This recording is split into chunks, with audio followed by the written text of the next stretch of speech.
তো গাইস আজকে চলে গেছিলাম আমরা মশালদিঘি বাজারে কিছু খেতে, সন্ধ্যাবেলার দিকে কিছু খেতে গেছিলাম।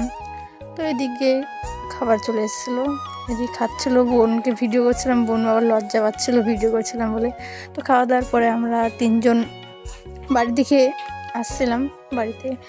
তারপর এদিকে বোন আমরা সবাই বাড়ির দিকে যাচ্ছিলাম গল্প করতে করতে।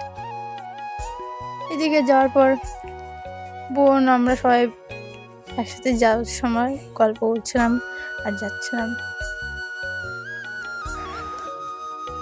তারপরে আস্তে আস্তে যাওয়ার পর রাস্তায় একটা দাদার সঙ্গে দেখা হলো, কথা মতো বললাম, বলার পর আস্তে আস্তে বাড়ি চলে আসলাম।